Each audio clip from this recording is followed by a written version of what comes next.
우리 모든 사람은 하나님의 은혜로 살아갑니다. 인정하건 인정하지 않건, 믿건 믿지 않건, 우리 인생은 다 하나님의 은혜로 사는 것입니다. 하나님이 돌봐주시지 않으면 우리 한 호흡도 살 수 없습니다. 그래서 복음성가 가사 중에 그런 찬양이 있습니다. 은혜 아니며 살아갈 수가 없네. 호흡마저도 다 주의 것이니. 그렇지 않습니까? 우리의 한 호흡마저도 다 주님의 것입니다. 내가 숨을 쉬기 위해서 호흡기를 어떻게 조작하는 것이 아니고 이 공중에 있는 산소와 여러 가지들이 배합을 해서 내가 숨 쉴 수 있는 최적의 조건으로 만들고, 그래서 모든 조건을 구비해서 우리가 숨을 쉬는 게 아니고 우리가 하는 건 아무것도 없습니다. 하나님의 은혜로 숨 쉬는 것입니다. 그런가 하면 또 방금도 우리 찬양팀을 통해서 우리가 찬양했지만, 은혜 아니면 나서지 못하네. 십자가의 그 사랑, 능력 아니면 나서지 못하네 라고 찬양하는 복음성가도 있습니다. 은혜 아니면 설 수 없다. 여러분, 앞에 찬양이 우리가 이 땅에 살면서 하나님의 은혜로 평안을 누리고 하나님의 은혜로 위로받고 하나님의 은혜로 세임을 받아 살아간다는 고백이라면, 뒤에 찬양은 하나님의 은혜로 나의 모든 죄가 사함받고 하나님 앞에서 의롭다고 인정을 받아서 이 다음에 죽음의 날 하나님의 심판대 앞에 설 때 담대하게 설 수 있는 그 자격을 하나님의 은혜로 얻었다는 고백입니다. 여러분, 어떤 고백이 됐건 은혜는 은혜입니다. 그러나 우리가 이 땅에 살면서 하나님의 은혜를, 오늘 내가 이 세상의 삶을 살아가는 데 필요한 위로를 받고 힘을 공급받고 오늘 나와 함께 하신 하나님을 경험해서 삶에 많은 어려움이 있고 문제가 있지만 하나님이 정말로 살아계시구나, 하나님이 나를 위로해 주시는구나, 그러면 마음에 평안을 얻을 때 우리는 그것은 오늘을 살아가는 힘이 됩니다. 그러나 아무리 이 세상을 살아갈 때 우리가 기도하다가 찬양하다가 이제 마음이 편안해졌다, 이제 좀 살 것 같다, 아직도 바람은 불고 아직도 풍랑은 일지만 하나님이 나와 함께 하시니 내 마음에 평강이 왔다, 하나님이 나를 위로해 주시는구나, 그 힘으로 이 세상을 살아가지만 그 은혜만 가지고는 이 다음에 우리가 언젠가 죽을 때 하나님의 심판대 앞에 섰을 때 그 은혜만 가지고는 설 수가 없습니다.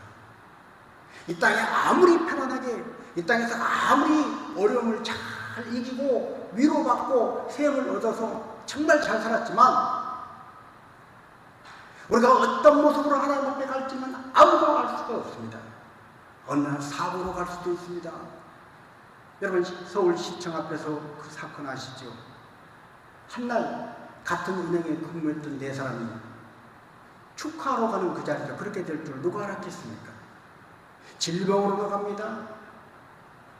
여러 가지 전쟁들, 이거 말할 수 없는 여러 가지 다양한 문제로 우리는 언제 죽음을 접할지 모릅니다.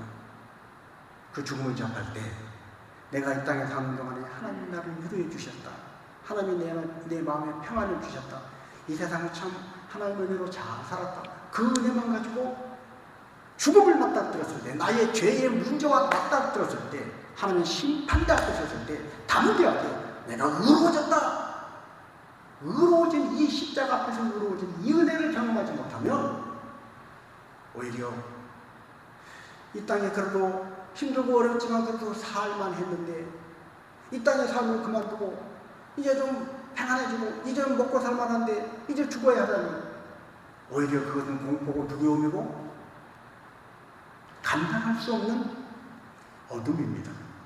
그래서 우리는 두 가지 은혜가 탈피한다는 거예요. 반대로 나는 예수를 믿고 나의 모든 죄 문제는 해결되었다, 하나님이 나를 의롭다 인정해 주셨다, 나는 하나님의 심판 앞에 설 수 있다. 예수님의 십자가의 보혈이 내게 흘러서 내가 부족하고 연약하고 미련하고 실수도 많이 있지만 하나님은 그 모든 걸 허물다 하지 아니하시고 나를 의롭다고 보여주셨다. 그러나 나는 언제 죽든지 하나님 앞에 설 수 있다. 이 담대함이 있다고. 이 세상의 삶이 그 은혜만 가지고 난 이제 언제 죽어도 끄떡없다. 그 담대함을 가지고 이 세상에 항상 편안하고 위로받고 이 세상을 살아가는 힘이 항상 주어지는 것도 아닙니다. 어차피 죽으면 천국 가! 이 땅에 살면 힘들고 어려운 삶이요. 그러면서 인상 쓰면서 힘들게 어렵게 살아갈 수도 있다는 거예요. 그래서 이 은혜는 두 가지가 균형을 잡아야 합니다. 잘 조화되어야 합니다. 어느 한쪽에 치우쳐서는 안 된다는 거예요. 성경적인 신앙, 건강한 신앙생활은 오늘을 살아가는 삶의 자리에 하나님이 내게 오셔서 나 위로하시고 평안을 주시고 세상에 줄 수 없는 참된 평안과 위로를 주시는 그 힘을 경험하고 그 은혜로 살아가는가 동시에 언제 죽을지 모르지만 내가 하나님 앞에 섰을 때 나의 의롭다고 칭해진 나는 이제 하나님의 은혜로 의로워졌다. 하나님의 은혜로 나는 의로운 자라는 이 담대함을 가지고 그 은혜로 설 수 있는 확신이 있어야 한다는 거예요. 그래서 우리 교회의 연구표가 뭡니까?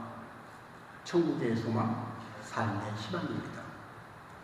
매해마다 달력은 바뀌지만 달력의 연구표는 바뀌지 않습니다. 이것은 저희 목회 철학이기도 합니다.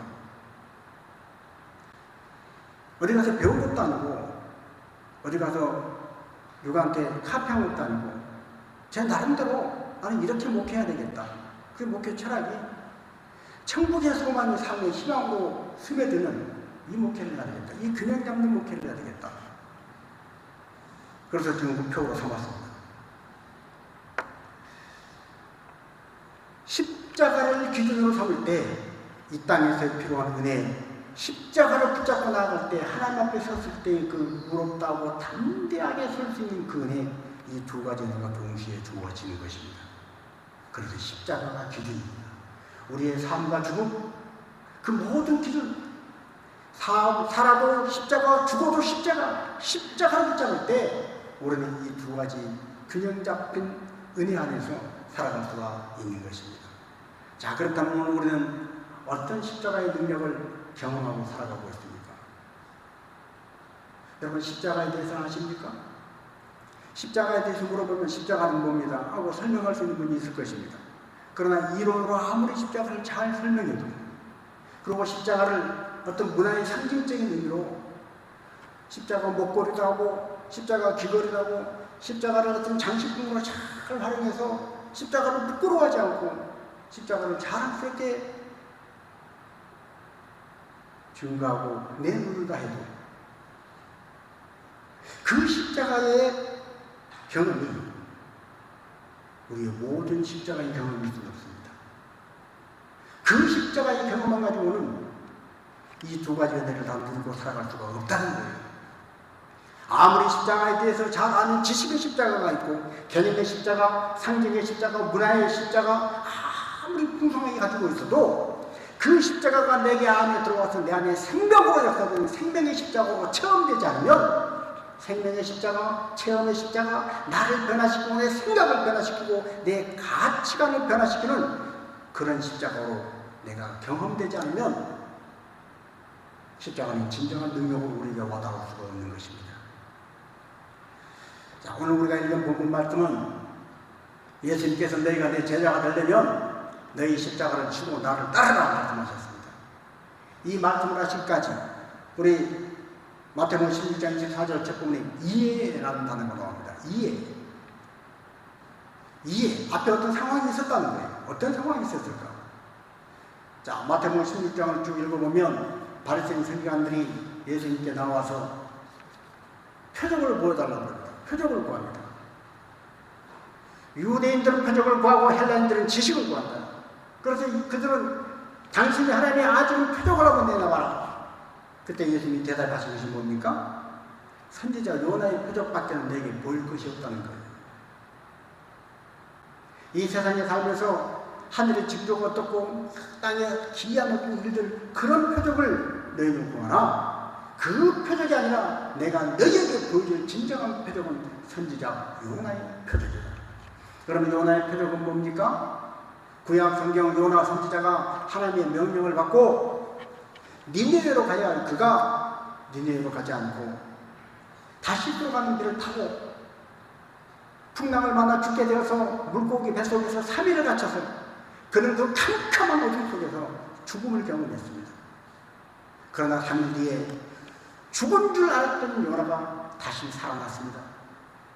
도망갔던 요나가 하나님께 소명을 받은 소명의 삶을 살게 되었습니다. 그처럼 예수님은 십자가를 지시고 죽으셨지만 3일 만에, 사흘 만에 부활하셨어. 죽음을 생명으로 바꾸셨고 우리 인간의 모든 죄 문제를 십자가에서 해결하시고 죄로 인하여 사망과 멸망으로 갈 수밖에 없는 인간을 하나님 앞에 의롭다고 인정받고 영원한 생명으로 천국으로 인도해 주셨습니다. 바로 이 십자가의 그 표적, 이 표적이 예수님이 진정 보여주기를 원하셨던 표적이고 바리새인 서기관들이 표적 보여달라고 요구할 때 표적 중에 표적, 예수님이 보여주신 표적인 줄로 믿습니다. 바로 그 십자가를 지고 나를 따르라. 그 후에 예수님이 물어보십니다. 제자들에게 내가 누구라고 사람들이 얘기하느냐? 제자들이 어떤 사람은 선지자라고 그러고요. 그래서 예레미야나 이사야나 뭐 이런 사람이 아닌가? 그렇게 얘기합니다. 그래, 다른 사람들은 그렇고 너희는 나를 누구라 그러냐? 베드로가 그 유명한 신앙 고백을 합니다. 저는 그리스도시요 살아계신 하나님의 아들이십니다. 하나님의 아들 그리스도이시라는 고백, 그 고백을 했던 베드로가 이후에 예수님이 내가 이제 곧 십자가를 질 거다 하고 말씀하시자 베드로가 뭐라고 얘기합니까? 예수님이 무슨 말씀하시는 거예요? 예수님이 왜 십자가에 그 끔찍한 참혹한 가장 못된 죄를 지고 비참하게 처참하게 죽는 그 십자가에 왜 예수님이 십자가에 못 박혀 죽어요? 그럴 수 없습니다. 막았을 때 예수님은 사탄아 내 뒤로 물러가라. 네가 어찌하여 사람의 흑암을 하느냐. 이런 일련의 과정들, 그런 일들을 읽고 나서 예수님이 저들을 불러서 말씀하신 것이 너희는 너희 십자가를 지고 나를 따르라는 거예요. 삶과 죽음을 통틀어서 십자가가 우리가 온전히 붙들어야 할 것이라는 것입니다. 여러분, 믿는 사람이 언제 온전해집니까? 믿지 않는 사람과 비교해서 오늘 믿는 우리가 다른 게 뭡니까? 우리는 이 세상을 살아갈 때 어려운 일을 만날 때 내 혼자 힘으로 하지 아니하고 하나님께 기도하고 하나님 은혜를 베풀어 주세요. 기도합니다. 문제가 해결되고 병이 고침받고 새로운 비전이 열고 꿈이 열립니다. 그 힘으로 살아갑니다. 그것이 다릅니다. 그러나 그것만 다를까요?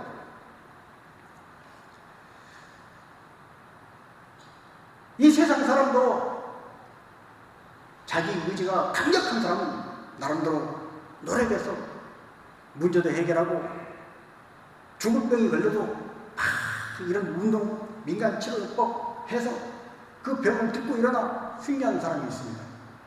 그러면 믿는 사람과 믿지 않는 사람의 차이가 뭡니까? 언제 우리는 믿는 사람의 완벽한 절정을, 온전함을 이룰 수 있습니까? 성도의 온전함은 육체의 죽음을 통해서 온전해집니다. 이게 무슨 말인가? 로마서 말씀에 하나님께서는 하나님의 사람들을 택하시고 부르시고 그 부르신 그들을 의롭게 하시고 의롭다 하시면 그들을 어떻게 하신다고요? 영화롭게 하십니다. 영화롭게. 영화롭다는 것은 더 이상 우리 몸이 늙고 병들고 아픈 것이 없다는 거예요. 우리가 부족한 것이 없는 완벽한 온전한 존재가 된다는 거예요. 영화로운 존재가 된다는 거예요. 언제요? 우리가 이 세상의 삶을 마치고 부활하신 주님과 같이 부활체를 입을 때, 그때는 더 이상 우리 몸은 아프지 않습니다. 우리 몸은 늙고 병들고 부족한 것 때문에 속상한 그런 일이 없는 온전체가 됩니다. 우리 몸이, 만약 그 몸이 그렇게 된다면 우리의 정신과 생각, 영혼은 말할 필요가 없습니다. 그래서 성도의 절정은, 온전함의 절정은 죽음입니다. 자, 그렇다면 그렇게 죽어야 온전해진다면, 그러면 우리는 그래, 내가 예수님 믿고 천국 가는 건 이미 정해진 거고 빨리 죽자, 빨리 죽었으면 좋겠다, 그러고 살아야 할까요? 자, 바울은 뭐라고 얘기합니까? 빌립보서 1장 23절 24절입니다. 내가 그 둘 사이에 끼었으니 차라리 세상을 떠나서 그리스도와 함께 있는 것이 훨씬 더 좋은 일이라. 그렇게 하고 싶으나 내가 육신으로 있는 것이 너희를 위하여 더 유익하리라. 아멘. 그 둘 사이에 끼어 있답니다. 어디에 끼어 있다는 거예요? 삶과 죽음 사이에 끼어 있다는 거예요. 여러분, 오늘 우리는 모두가 다 삶과 죽음 사이에 있습니다. 건강하다고 해서, 젊다고 해서 죽음이 멀리 있는 건 아닙니다. 누구나 다 삶과 죽음 사이에 끼어 있는데 바울은 뭐라고 얘기합니까? 차라리 세상을 떠나서 그리스도와 함께 있는 것이, 즉 죽는 것이 오히려 더 낫다는 거예요. 왜? 그때 성도는 온전해지기 까닭입니다. 영화로운 존재가 되기 까닭입니다.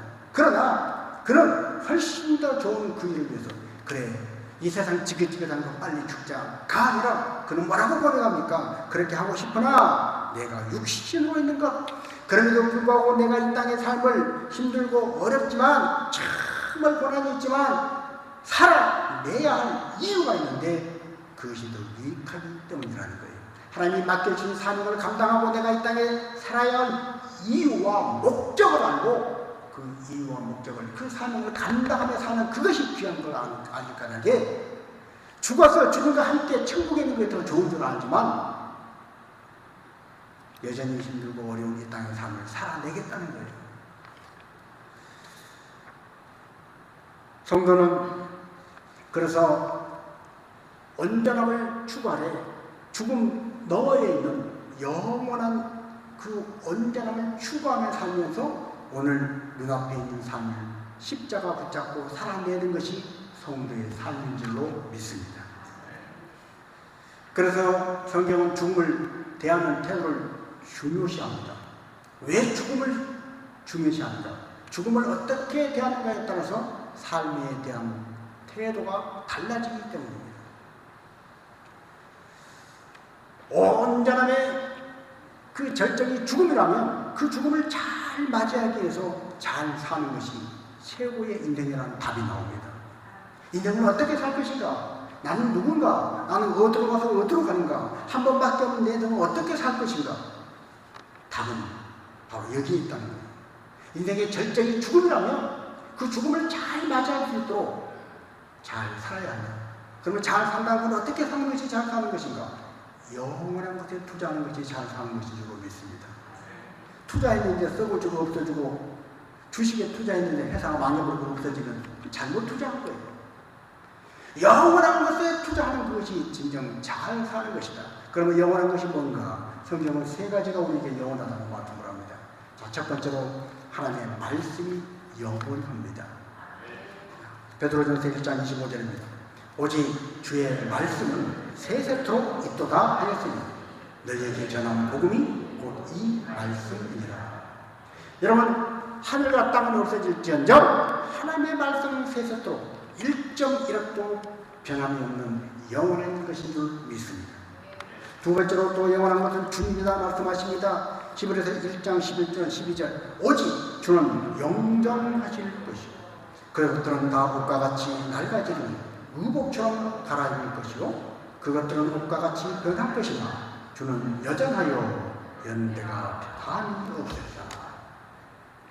하늘도 땅도 사람의 옷을 갈아입는 것처럼 우리는 저 하늘이 영원한 것 같고 땅이 영원한 것 같지만 땅도 하늘도 사람의 옷을 갈아입는 것처럼 산천도 저목도 변한다는 거예요. 바뀐다는 거예요. 그러나 바뀌지 않은 것이 있으니 바로 주님은 영정하시다는 거예요.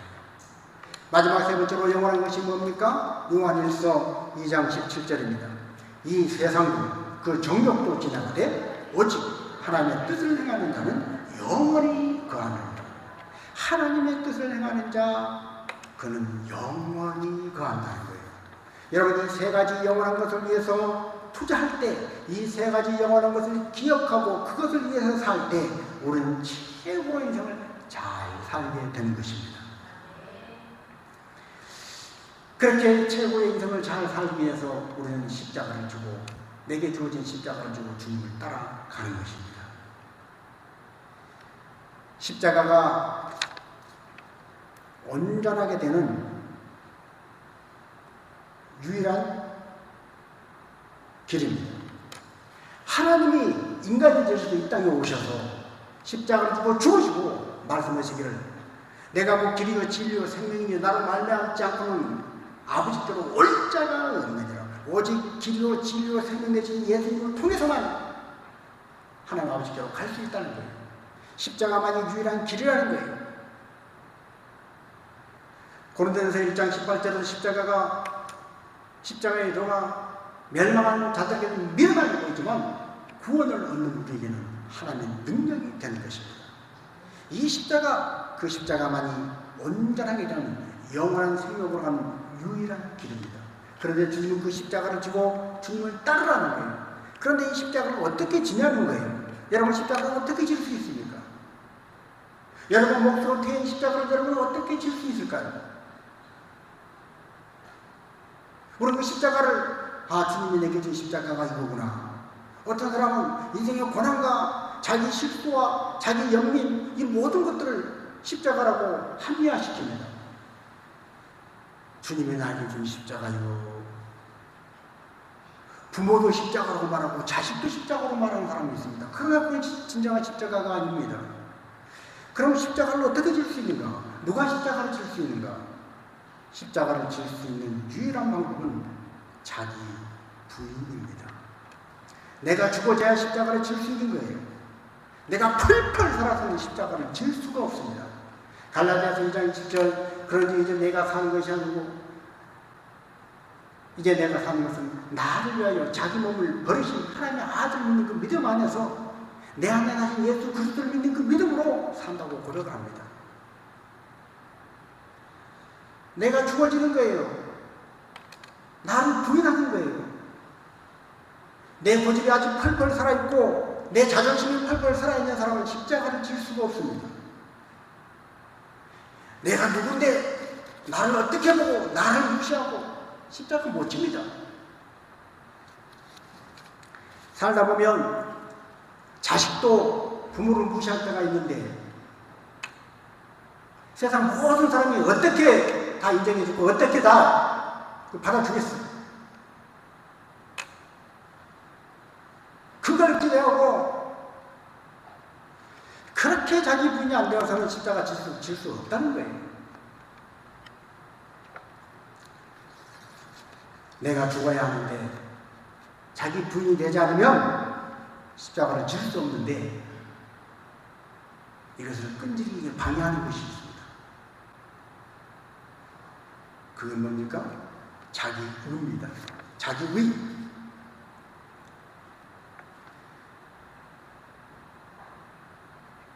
내가 옳다고 하는 자기 의. 왜 사람들은 자기 의를 드러낼까요? 공로의식 때문입니다. 공로의식. 내가 어떻게 했는데, 내가 이 회사를 위해서 어떻게 했는데, 내가 이 가정을 이렇게 세우고 어떻게 했는데, 내가 이 교육을 위해서 어떻게 했는데, 이런 공로의식. 뭘 했는데요?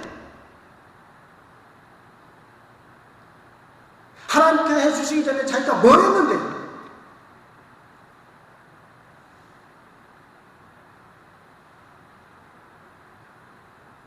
회사든 가정이건 교회건 자식이건 하나님이 은혜 주시지 않았으면 아무것도 할 수 없는 거예요. 그런데 알량한 자기 공로의식으로 뭘 했다고 인정해 달라고 대접해 달라고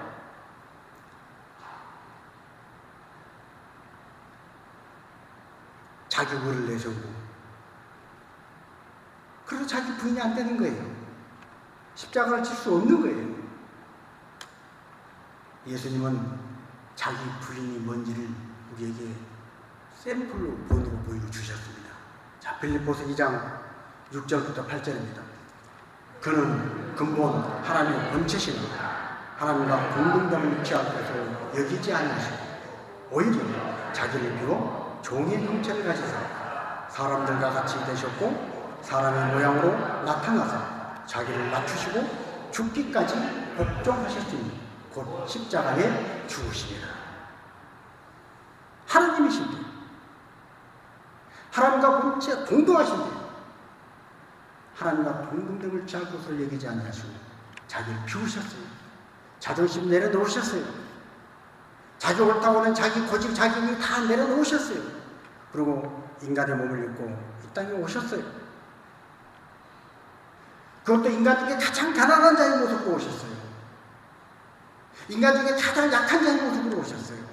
이사야 53장의 말씀처럼 그의 풍모는 흠모할 만한 것이 아무것도 없다고 그랬어요. 야, 잘생겼다, 아름답다, 잘났다, 그런 게 없다는 거예요.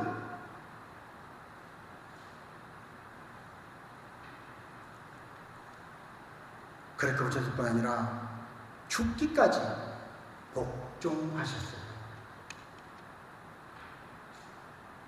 인간을 구원하고자 하는 하나님 아버지의 그 사랑, 하나님의 그 사랑.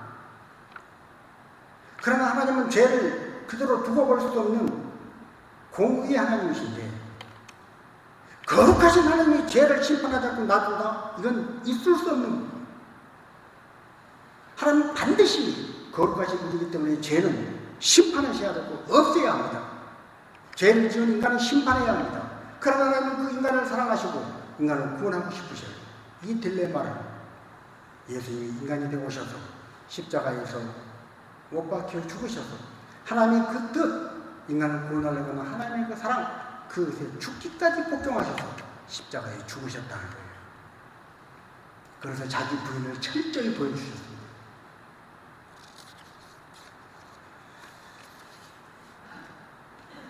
오늘 예수님을 닮아서 예수님의 마음을 본받는다는 것은 바로 이겁니다. 자기 십자가를 지고 예수님을 따르라.